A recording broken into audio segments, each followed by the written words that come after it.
my mic on? Does it sound? Oh, there, now I hear it. Okay. So how's the event been for everyone? Good. Good. Yeah, this is my first time being here. I agree with you. I think it's pretty very nice event. So thank you so much for the introduction. Today we're going to be talking about cloud. So before I dive into my presentation, I just want to get an idea of who here is doing anything in the cloud with your enterprises. I know we're probably all doing like DevOps there, but are your enterprises there? So cloud, yes. And then just to make sure, cloud, no. So only half the room is using cloud, but no one's using cloud. I'm confused. I'm going to take that as maybe you're not using it in the enterprise, but maybe you're playing with it on your own. Okay, so you have some introduction to cloud. So before I jump in, I like to share a little bit personal about myself. She talked about my background. But I think it's always nice to understand the person up on stage. So my new favorite drink is a mojito. I love them. They're pretty fantastic. I do like growing roses. I live in the United States, in Wisconsin. We get very cold in the winter. Most of the time, roses won't survive the winter, but I've figured out how to do it, so that is one of mine. I did write a book a couple of years ago. It's actually about probably one of the toughest times in my lives. One of my children was born very ill, and that journey. So I had the opportunity to write about it. And then I do fly a lot, so I get some great views from the sky, but I also did a tandem skydive a couple of years ago. It was pretty fantastic. All right, so let's get to the heart of the matter and why we're all here today. So as the title suggested, we're here to talk a little bit about backing up our data in the cloud. My emphasis for today is, first of all, we need to have a clear understanding of who's responsible for that data. I was actually at Ignite Tour here in London back in February, and I sat down at a table next to somebody during a presentation, and they're like, yes, we're going all Azure. And I said, well, what are you doing about backing up your information? And they're like, well, Microsoft has that all taken care of. And I was like, well, okay, wait. Let's back up a little bit. There's a lot that gets you to what that means, right? Is Microsoft really taking care of all your data? So we're going to dive into that responsibility first. Then the second and third part of my presentation, I'm going to make sure that you know exactly how to and where to go in Office 365 and Azure, step by step, where you would set up the data protection backup-like options that they have. So you can leave here and know that you have touched everything you should be considering. And then we're going to close things out today by just talking about what considerations enterprises should be thinking about as how they choose to back up their information, right? So is what I'm talking about today and what I show you how to do, will that be enough for your enterprise service level agreements to protect your data? So let's talk about that data responsibility piece. So who's responsible for the data? Well, while I'm not a data person like Karen, I don't know if anyone was in Karen's presentation, I did take some time to research this topic because it goes back to that conversation I had at Ignite Tour in February. It's like, well, wait a minute. Does Microsoft really have my data protected? Well, so things to consider, right? A new business will fall victim to ransomware every 11 seconds by 2021. This is according to Cybersecurity Ventures. It's very real. I actually had lunch with a colleague last week. Actually, not a colleague, a former colleague. And he goes, we were attacked by ransomware this year. And it was like, you were? He goes, yes. It took out every server in our environment except Active Directory. And they had over 400 servers. And thankfully not Active Directory. They were on-prem Exchange servers were not backed up. They used the high availability DAG option. Gone. Everything was gone. And I actually have a strong Exchange background, so I was like, how did you get your mail back? Like this is insane. And he goes, well, we happened to have some PST files laying around, and we cobbled everyone's mailboxes kind of back together. Tons was missing, but they cobbled it back together manually by importing PST files. It took them months to recover from this. So while in that case it was primarily on-prem, these risks, they're real and they transcend out to the cloud as well. Here's another statistic. So Our World in Data said that there's been almost 300 natural disasters this year. So when we think about our data, I know this is not a disaster recovery presentation, but you still need to be able to recover from a natural disaster. And actually an interesting statistic that I didn't put up here, for small businesses, a small business that goes through a natural disaster, and I'm sure there's many small business owners and potentially even those of you that work for them, a small business that survives a national disaster because beyond the data loss, usually won't survive beyond another 12 months, and that was a Gartner statistic. And I was like, wow. And it's just because of the impact of the data you lose. On the email front, phishing. And I know this has come up in some of the sessions today as well. So this year, phishing emails increased 109% over 2 years ago. That means we're getting them constantly. And I don't know about you, but I definitely do, especially in my personal mailboxes. Like, there's always something strange. Who's getting phishing attempts? Yes, all of us, right? And then some of you might even know, like, C-level executives who get emails that they're saying, well, you know, so-and-so in the company said you need to wire transfer this customer this money. Like, I see someone laughing. That stuff happens, and people fall for it all the time. And it's a data breach, right? They're looking for information, they're looking for money, and they're going to get it. And then one other interesting statistic, this is a Gartner statistic. So a data disaster can cost 4,500 pounds per minute. I don't know about you, but a lot of businesses don't have that kind of money to lose. So another really big consideration when you're looking at the data in your environment. So the next couple slides are some scenarios that I've personally been through. I spent 20 years in hands-on enterprise. Last fall, I went to Cohesity, and then I started getting out and talking to groups such as yourself. So I was in a situation, this was actually cloud-based email, where a phone call came into one of our techs, and they're like, this C-level executive needs this email, we need to track it down, can't find it. Turns out it was deleted accidentally. The fat finger deletion is accidental. They didn't know it. So now there's this big scramble to try and find it. And ultimately, and unfortunately, this message was not able to be recovered because it was in the cloud, and we're going to dive deeper into some of the recovery options available. It was gone, completely gone. So the lesson learned here for us was, well, there wasn't a backup, a true backup, or a policy in place. Gone. So, and people weren't happy about it. The next situation that I experienced had to do with a virtual machine in the cloud.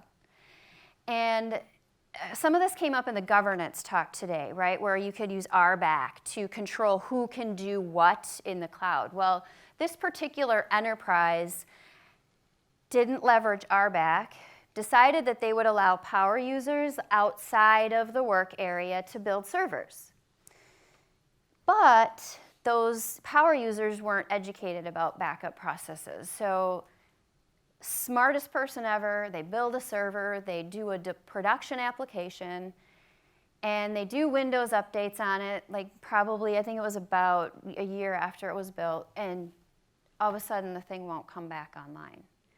And so my team gets a call and they're like, the server won't come back online, I just did updates, can we restore it? So I start digging around and I'm like, okay, there's no backup of this system. So as a last-ditch effort, we called Microsoft, and thankfully they were able to recover it even without a backup, but it took 24 hours. So this person's server, it was a web-based application. I honestly don't remember what it was delivering, but he wasn't happy. It was down for 24 hours. So some of the lessons learned here, of course, were thankfully support could recover the virtual machine, but now people had to step back and look at the process. Who's responsible for this data? Should it be backed up? Yes, it should have been backed up. But also care about those recovery point objectives and recovery time objectives. Can you afford a 24-hour downtime on a system? What's that equate to from a dollars perspective if a particular system is down in your enterprise? So I think you can see where this is going. I think at the end of the day, we are responsible for our own data. As cloud customers, we assume the risk of putting our data in the cloud. We are responsible for user errors. We're responsible for insider threats. We are responsible for those security issues when that ransomware comes in, when that phishing email comes in. As a customer, we are responsible. And the application usage as well. We decide how our users use that application. Microsoft doesn't.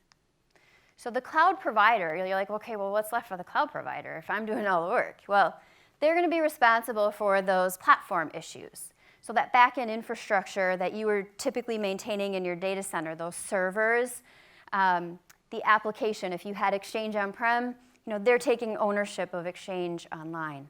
And high availability. You'll get a lot of really great high availability out of your cloud providers. So I say that data protection is shared, but the actual data that your business cares about really is yours.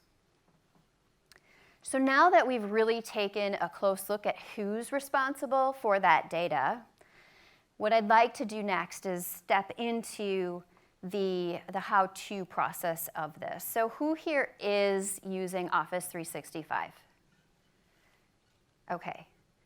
Who here has purchased a third-party product to back it up? One. Okay. Two. Two people. Okay. So when we walk through these how-tos in this section, step back for a minute. Does anyone have experience setting up like backups in like a third-party product? Like take Office 365 out of it. Have you backed up your servers? So you know what that console looks like, right? It's a single place to do the work. So that's one thing.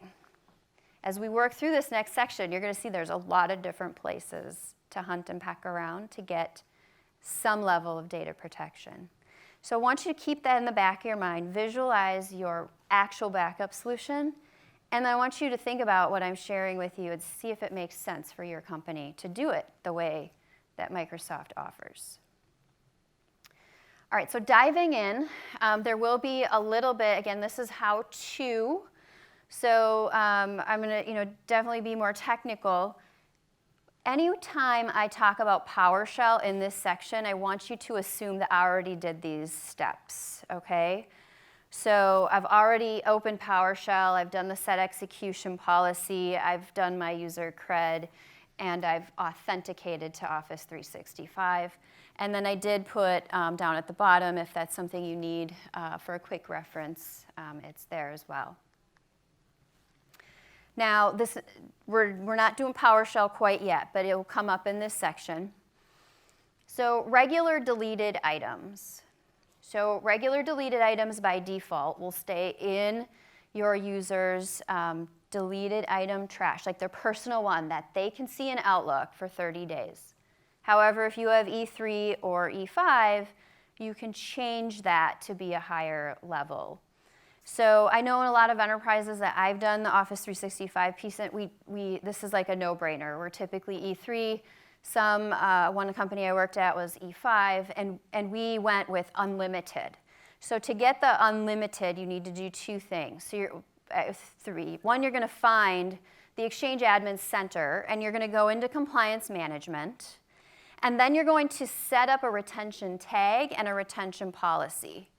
So this is what a retention tag looks like. Your retention tag is where all of your settings are in terms of how long you're going to allow those deleted items to stick around. So if you want users to have them forever, you can. Here we're going to allow delete and allow recovery, but the retention period is never. I'm going to challenge that a little bit and reverse the scenario a little bit. Some of you have legal and compliance entities in your organizations. They might not want you to keep that or extend that, which then means this is not even any kind of backup or failback option for you as an admin to get data back. So keep that in mind. Here's the second part of it. So you set up a policy, and it can have multiple tags in it. Ultimately, the retention policy, it's literally just a collection of here's how long I'm going to keep various things. And you can see in this particular one that I have, I even have control over things beyond deleted items, junk mail. There's also archive settings, or you can even tell like personal type messages to never delete. You have a lot of control as an admin over what types of mail and how long it's kept. So the next thing that I actually like a lot as a former Exchange admin, even Exchange on-prem, was the deleted item recovery. So and a lot of the time we empowered our users to be able to do this as like a second stage recycle bin. So essentially, this is going to be the user perspective first. So the user perspective on this is that ultimately, I'm going to pick on OWA in this case instead of Outlook. But if the user's in Outlook web app and they go to deleted items, it's not going to be in this list with their deleted items. It's where they have to kind of click into that second stage area. So in Exchange Online, you only get 14 days. And you can change it to 30 as an administrator. But I know personally, from my Exchange on-prem days, we easily, as long as we were willing to pay for the storage, we want to go out to like 90 days because we'd use it as a form of granular recovery. It was fast. Go look and get that message back. So that's limited in Exchange Online. So now I mentioned you can only do 30 days, but I'd like to make sure you know how to change this because you probably want to take advantage of that if you're not today. So essentially, you're going to connect to PowerShell, like I showed you in that first slide. And there's a few different ways to do it. You have options. You can do this per user. This is the command you would use. You can do it for all of the users in the organization, the ones that exist today, but then it wouldn't affect new ones. And so if you want everybody to get it, you'd want to do all users, and then you'd want to change globally going forward. There's one thing I want to point out on this slide. What I've noticed in different tenants is you may have to do a get. Your Exchange Online Enterprise identity might have some extra characters, and because Microsoft likes those number and letter components to add on. So make sure you research that yours might be just a little bit longer than just Exchange Online Enterprise. And then I did include a link here so that if you needed to look back, you're more than welcome to take a look at that. Legal hold is another way that enterprises are they're using this to hang on to their mail longer. And oftentimes they're putting unlimited retention in place for this. Well, in a way, this is a form of, again, legal and compliance. And I know I've worked for companies who, it's almost like they have keep everything or keep nothing. So I'm curious, who's in an enterprise that doesn't want you to actually really keep anything? Yeah.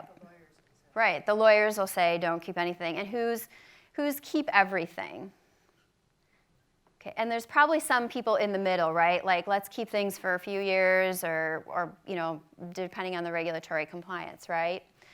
So I personally struggle with this as a backup option, but companies do use it to hang on to data because, like in the beginning, I said, think about your backup product, your real backup product for on-prem. None of this stuff really aligns with that, right? It's just kind of a way to grasp on and hang on to that data.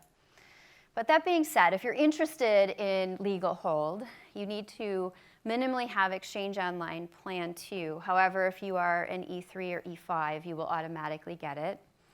And you do need to have the discovery management role to be able to enable this. So how do we do it? So what you're going to do is you're going to go into the Exchange Admin Center, into Compliance Management.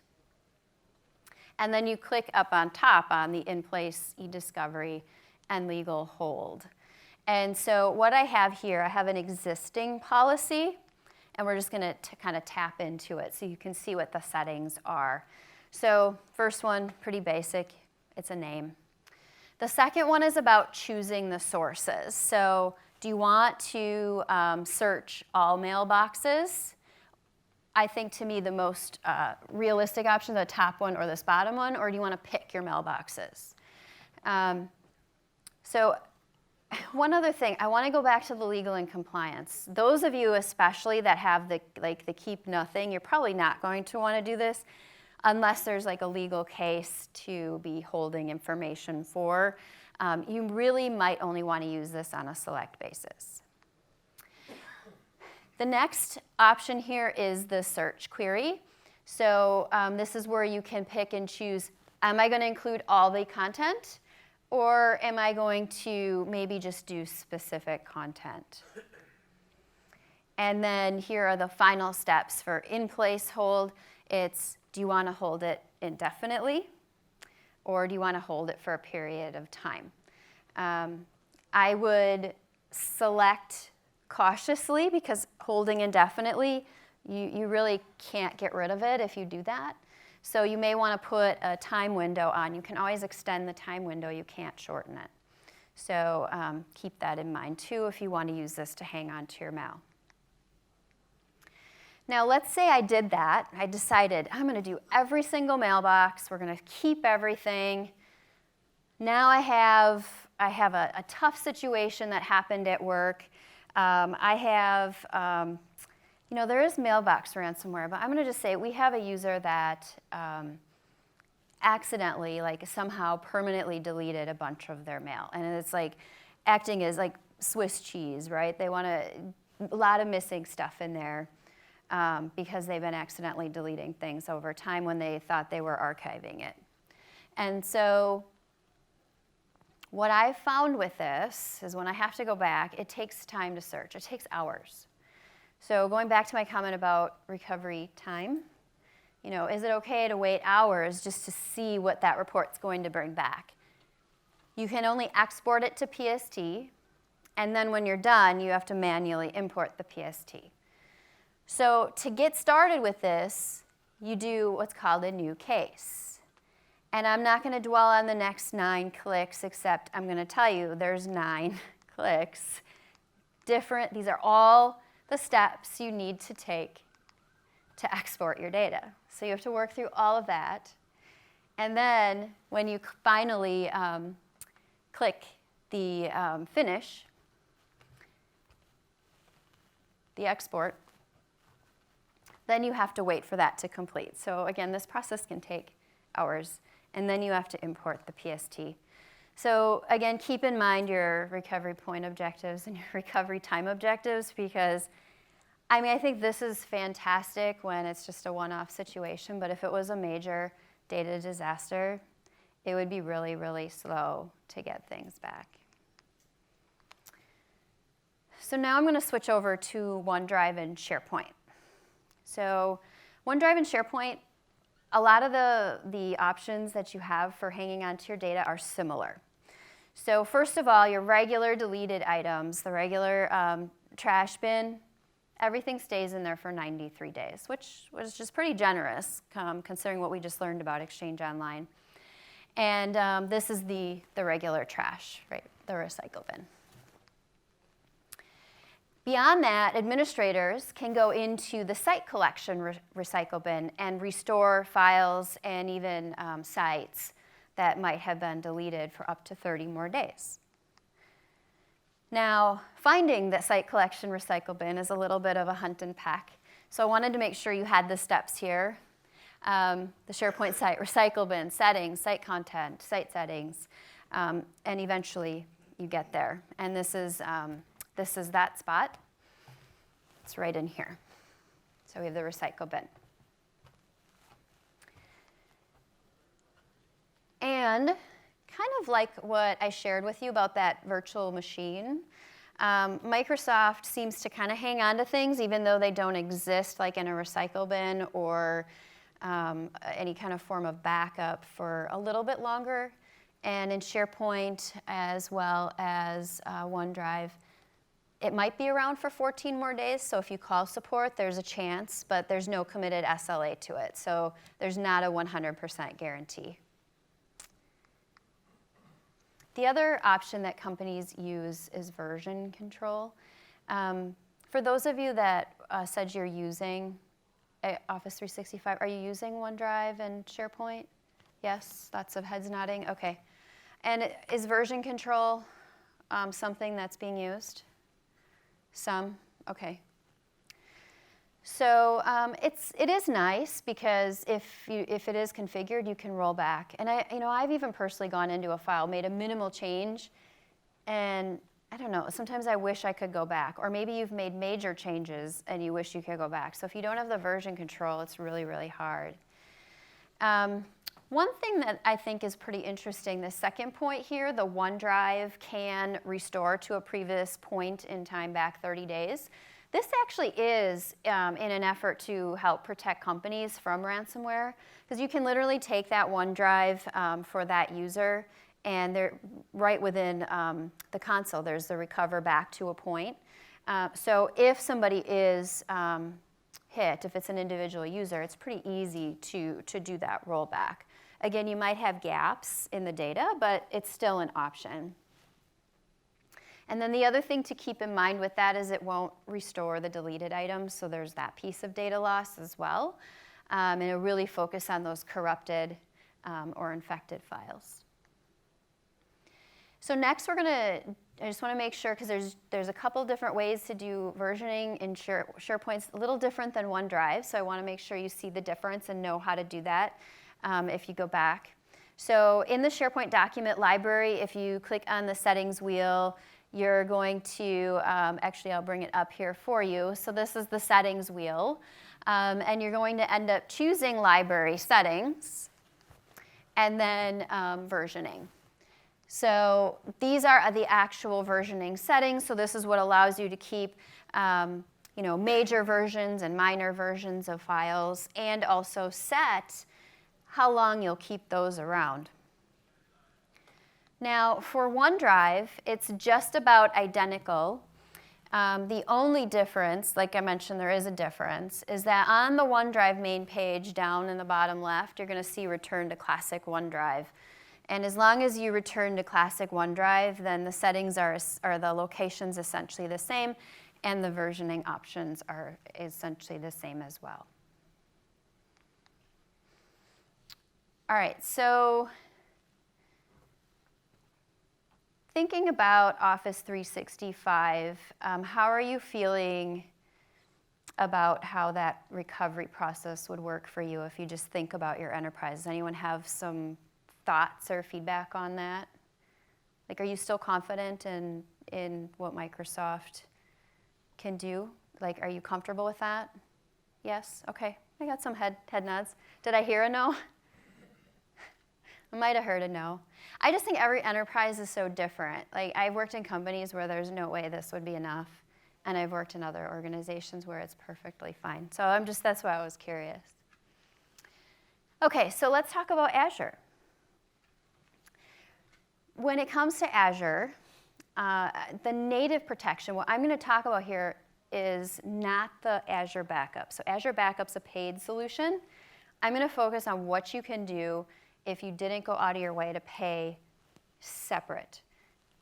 Now, there's one caveat to that statement. If you do use Azure Native Protection, there is a storage cost for saving those backups in Azure.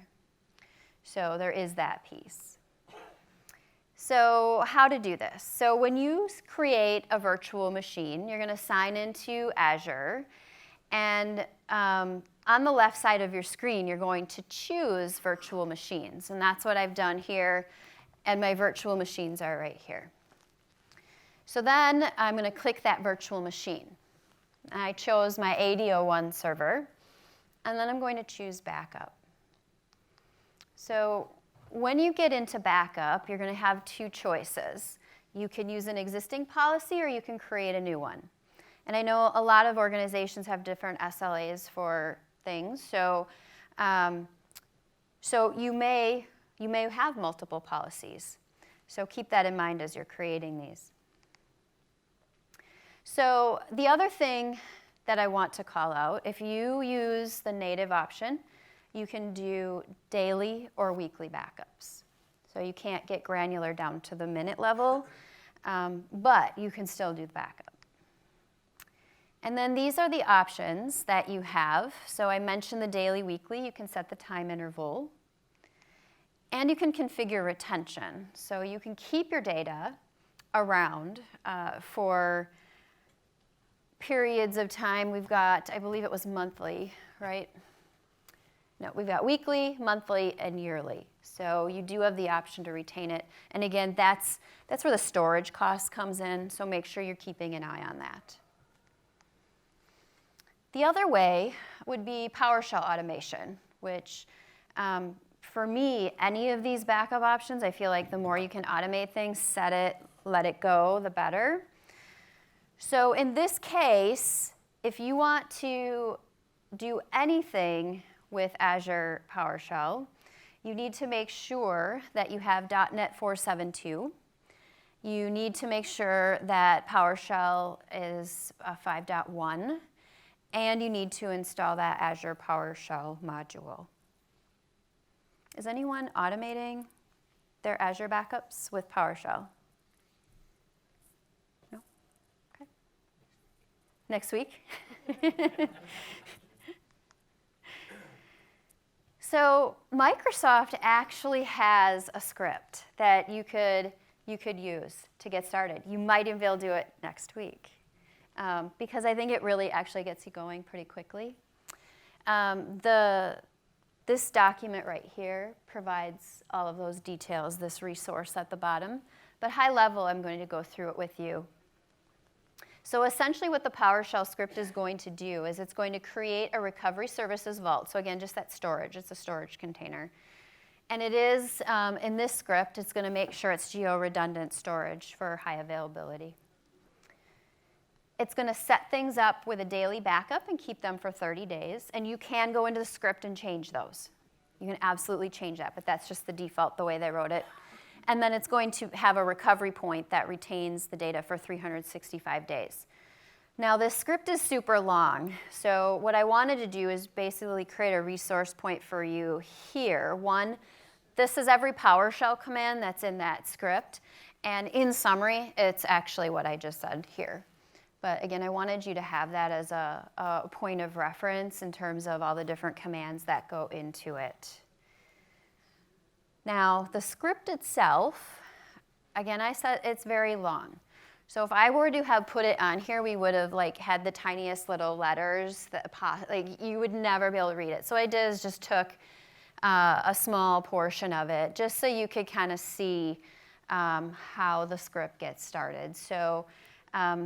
And how obvious it is when you need to edit something. So edit these global variables with your recovery services vault. So you could create your own recovery services vault in advance as well and replace it, for example.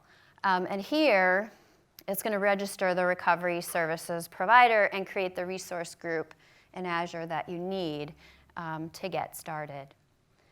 And then the steps continue on from there. And like I said, it's done. You just kind of go through it. You probably could get it implemented next week.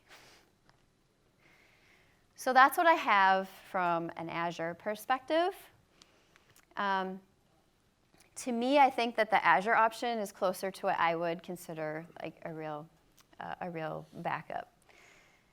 So wrapping up the presentation, we're going to talk just briefly about what I see companies really striving to think about when they're making decisions around how to retain that data. So, and I'm asking you to think differently, and you might even have to convince leadership if you are now thinking differently about things too. But so if you have an on-prem and cloud data requirement, I think that's a factor here. And actually 2 points down, I'll just call it out here as well. Do I want 6 different places to manage my data, or do I want 1? So that is a big one. And I think a lot of enterprises really prefer 1. Automation options like the PowerShell script, or a couple of you said you have third-party tools you use for backup. That actually is a form of automation as well. It's making your job easier. You know, kind of get it set, and then go about doing the other things you should be working on. And this was the single pane of glass comment that I already mentioned. Those recovery point objectives and recovery time objectives, I've mentioned it several times. Make sure you can recover things in a timely fashion. I don't want to see anybody here become that enterprise that lost every server because of ransomware and can't get their data back. That would be horrible. My former coworker said he was working like, I thought he said 160 hours a week. I don't even know if that makes sense. And he was drinking a lot. So I was like, you just don't wish that on anybody. External risks. We talked a little bit about ransomware. There's viruses, accidental deletions, intentional deletions, companies or people leaving with information. A different enterprise I worked in actually had an email breach where an employee accidentally sent PHI data out through email, and it was totally accidental. But then that became a security issue that had to be dealt with. So those external risks happen all the time. I've also run into enterprises that have this as a requirement. And honestly, it's actually one that I found out about recently because none of the enterprises I worked in had it. But it seems as though some larger, very highly regulated enterprises expect you to keep like a second copy of all that email data separate from your Office 365 tenant, for example. So having to back it up and store it somewhere else, and that is, I thought that was really interesting. And then the other one that I think sometimes we forget about is exit planning. We go to the cloud, but maybe we don't want to stay there. So the data backup options that we have in place and that we can look at can dictate whether or not we can exit. Now, I know it can be very expensive as well. I don't think that any cloud provider makes it cheap, but having a solution that can do that for you, I think can be beneficial. So that is everything I have. So we have some time, it seems, for questions. So I can open up the floor for any questions that you might have. Yeah. What about automating multi-cloud backups and those sort of things? Is that something that organizations are doing and doing well, or are they doing and feeling better about hoping it does better? It's a great question because so many companies even accidentally end up multi-cloud. I don't remember if maybe it was even your session where you don't need that technical person to go in and start a cloud subscription, right? You just need someone in finance to put in the credit card. So you could be an IT ops admin, that all of a sudden now you have Azure, AWS, Google, and others to manage. So how do you wrangle that data? It's a big challenge. The only way I've seen to do it is through purchasing a third-party backup solution that deals with the cloud stuff and will deal with all the major clouds. And then you can automate it, and then it is simple, and it is a single pane of glass, and it makes it so easy if you have, but there's no way to do it individual, like it's a pain otherwise. It'll become somebody's full-time job and perpetual nightmares on top of it. Okay, cool. Thank you, All Theresa. right, yep. Thank you, everyone.